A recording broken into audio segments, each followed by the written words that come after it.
दोस्तों 4 मार्च को आपको अपना फिजिक्स का पेपर जाना है। अगर आप भी क्लास 12 के स्टूडेंट हैं, 2024 में आपको अपना पेपर देने जाना है तो इस वीडियो को पूरा जरूर देख लेना। इस वीडियो से 100 नंबर आपके तुरंत पक्के हो जाएंगे।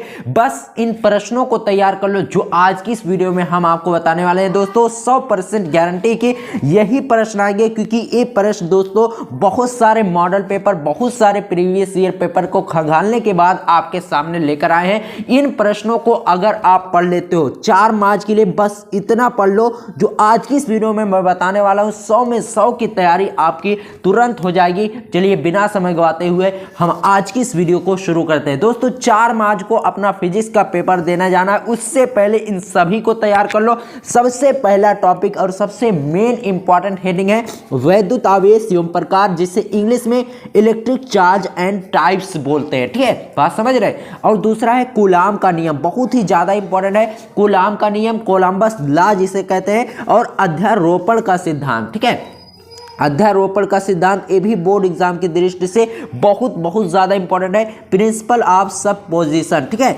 उसके बाद वान डे ग्राफ जनित्र, ये भी बहुत ही ज्यादा इंपॉर्टेंट है। One day graph generator. ठीक है, और वैद्युत क्षेत्र रेखाएं, इलेक्ट्रिक फील्ड्स लाइन, ये भी बहुत ही ज्यादा इंपॉर्टेंट है। वैद्युत क्षेत्र रेखाएं, तो इसे जरूर तैयार कर लेना। वान डे ग्राफ जनित्र 5 नंबर में आपसे पूछा जा सकता है। हर साल लगभग पूछा ही जाता है, तो अब की बार भी आने के चांसेस है बहुत ज्यादा, तो इसे आप तैयार कर लेना। वान डे ग्राफ जनित्र और वैद्युत क्षेत्र रेखाएं, ये भी बहुत ही ज्यादा इंपॉर्टेंट है, इसको भी तैयार कर लेना। आपके बोर्ड एग्जाम में हर बार लगभग पूछी ही जाती है। और वैद्युत क्षेत्र की तीव्रता संबंधी व्यंजक 5 नंबर में, इससे एक डेरिवेशन आता है बोर्ड एग्जाम में, इसे जरूर तैयार कर लेना। Equation related to electric field intensity. ठीक है, और वैद्युत द्विध्रुव आघूर्ण 3 नंबर में लगभग हर साल इससे प्रश्न आते हैं। वैद्युत द्विध्रुव आघूर्ण, तो इसे जरूर तैयार कर लेना बोर्ड एग्जाम की दृष्टि से।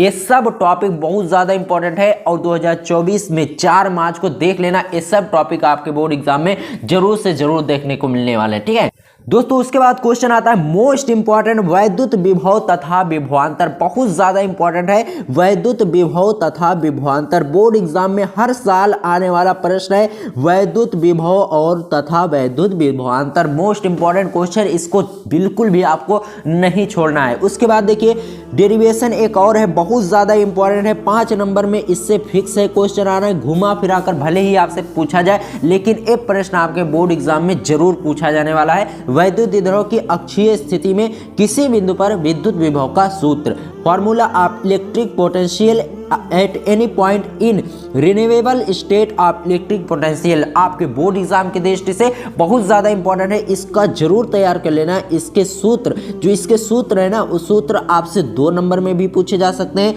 1 नंबर में बहुविकल्पीय में भी पूछा जा सकता है, और 5 नंबर में डेरिवेशन आना तो तय है इससे। ठीक है, और देखिए उसके बाद है दोस्तों सबसे ज्यादा इंपॉर्टेंट समविभव पृष्ठ। बहुत ही सिंपल होता है और 2 से 3 नंबर बहुत ही आसानी से इससे मिल जाते हैं। समविभव पृष्ठ बहुत ज्यादा इंपॉर्टेंट है, इसको जरूर तैयार कर लेना। और उसके बाद देखिए वैद्युत ऊर्जा और शक्ति, ये भी बाबू बहुत ही ज्यादा इंपॉर्टेंट है बोर्ड एग्जाम की दृष्टि से। वेरी मोस्ट इंपॉर्टेंट है वैद्युत ऊर्जा और शक्ति। ठीक है, उसके बाद देखिए सेल का वैद्युत वाहक बल, electromotive force of the cell, बहुत ज्यादा इंपॉर्टेंट है, इसको जरूर तैयार कर लेना। सेल का वैद्युत वाहक बल और व्हीटस्टोन सेतु। ठीक है, व्हीटस्टोन ब्रिज, ये भी बोर्ड एग्जाम की दृष्टि से बहुत ज्यादा इंपॉर्टेंट है। 5 नंबर में आता है, बहुत ही सिंपल होता है, बस एक बार समझने की जरूरत है कि व्हीटस्टोन सेतु क्या है। बात समझ रहे हैं, व्हीटस्टोन ब्रिज। ठीक है, उसके बाद देखिए मीटर से, तो ये भी बहुत ज़्यादा इंपॉर्टेंट है, ये भी आपसे 3 नंबर में लगभग पूछा ही जाता है हर साल। उसके बाद आता है सबसे ज़्यादा मोस्ट इंपॉर्टेंट क्वेश्चन, वैद्युत चुंबकीय क्षेत्र की अनुप्रस्थ प्रकृति। बहुत ज़्यादा इंपॉर्टेंट है वैद्युत चुंबकीय क्षेत्र की अनुप्रस्थ प्रकृति, इसको जरूर तैयार कर लेना दोस्तों, बहुत ज़्यादा इंपॉर्टेंट है। 5 नंबर में इससे प्रश्न हर साल लगभग बनते ही हैं। ठीक है, उसके बाद सबसे ज़्यादा मोस्ट इंपॉर्टेंट टॉपिक है वैद्युत क्षेत्र स्पेक्ट्रम, इलेक्ट्रिक फील्ड स्पेक्ट्रम, ठीक है। और उसके बाद आता है प्रकाश का अपवर्तन, रिफ्रैक्शन ऑफ लाइट, बहुत ज़्यादा इंपॉर्टेंट है, इसको आपको तैयार करके ही जाना है, प्रकाश का अपवर्तन, ठीक है। और देखिए प्रतिबिंब का बनना एवं समंजन क्षमता, प्रतिबिंब का बनना, इससे न्यूमेरिकल भी पूछे जाते हैं, बहुत ज़्यादा बड़े नहीं पूछे जाते, 2 नंबर में लगभग न्यूमेरिकल पूछे जाते हैं। और समंजन क्षमता, इस पर एक परिभाषा भी बनती है समंजन क्षमता पर, तो इसको आपको अच्छे तरीके से बाबू पढ़ लेना है, बहुत ज़्यादा इंपॉर्टेंट, इससे बाहर एक भी प्रश्न आने वाला नहीं है जो आज की इस वीडियो में बता रहा हूँ, बस इसे तैयार कर लो, 4 मार्च को सब धुआं करके आओगे, ठीक है। उसके बाद देखिए फ्रिंज की चौड़ाई का व्यंजक, ठीक है, फ्रिंज की चौड़ाई का व्यंजक, ये भी बोर्ड एग्जाम की दृष्टि से बहुत ज़्यादा इंपॉर्टेंट है, तो इसको आपको तैयार कर लेना है, फ्रिंज की चौड़ाई का व्यंजक। और हाइगेंस का सिद्धांत, हाइगेंस प्रिंसिपल, हाइगेंस का सिद्धांत आपके बोर्ड परीक्षा की दृष्टि से बहुत ज़्यादा इंपॉर्टेंट है, हाइगेंस का सिद्धांत, तो इसे तैयार कर लेना है।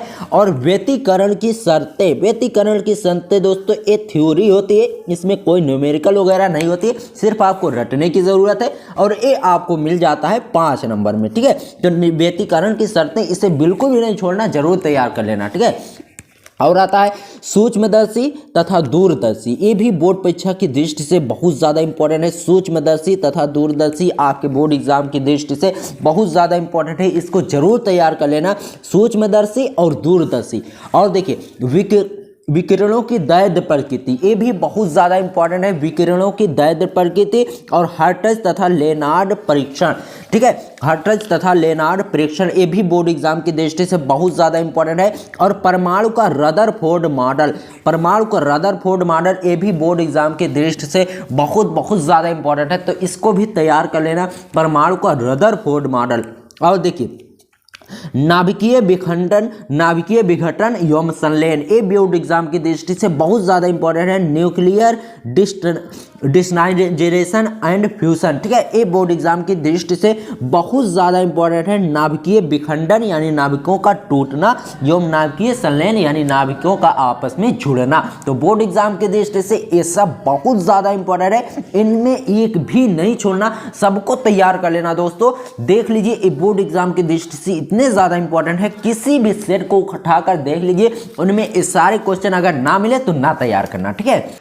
उसके बाद आता है दोस्तों कुचालक तथा अर्धचालक, इंसुलेटर एंड सेमीकंडक्टर, ये बोर्ड एग्जाम की दृष्टि से इतना ज़्यादा इंपॉर्टेंट है कि कितना बताया जाए। और आइंस्टीन का वैद्युत समीकरण, सबसे ज़्यादा मोस्ट इंपॉर्टेंट, आइंस्टीन का वैद्युत समीकरण, इसको जरूर तैयार कर लेना, बोर्ड परीक्षा की दृष्टि से बहुत ज़्यादा इंपॉर्टेंट है, आइंस्टीन का वैद्युत समीकरण। और डी ब्रोगली संबंध, ये भी बोर्ड परीक्षा की दृष्टि से बहुत ज़्यादा इंपॉर्टेंट है, तो आइंस्टीन का वैद्युत समीकरण और डी ब्रोगली संबंध, इसको बिल्कुल भी आपको नहीं छोड़ना है, बहुत ज्यादा इंपॉर्टेंट है। और अर्धचालक डायोड, फोटो डायोड और सौर सेल, इतना अगर आप तैयार कर लेते हो जितना मैंने आज की इस वीडियो में आपको बताया है, तो 99 नहीं बल्कि 100% गारंटी है कि आप फिजिक्स के पेपर में फेल नहीं होगे। अगर इन सभी को बिल्कुल अच्छे तरीके से एकदम पढ़ डालते हो ना, तो आप बोर्ड परीक्षा में फिजिक्स के टॉपर बनने वाले हो। तो बस इतने प्रश्न को तैयार कर लो, पूरी किताब दौड़ने की कोई ज़रूरत नहीं है, सिर्फ आप इतना पढ़ लो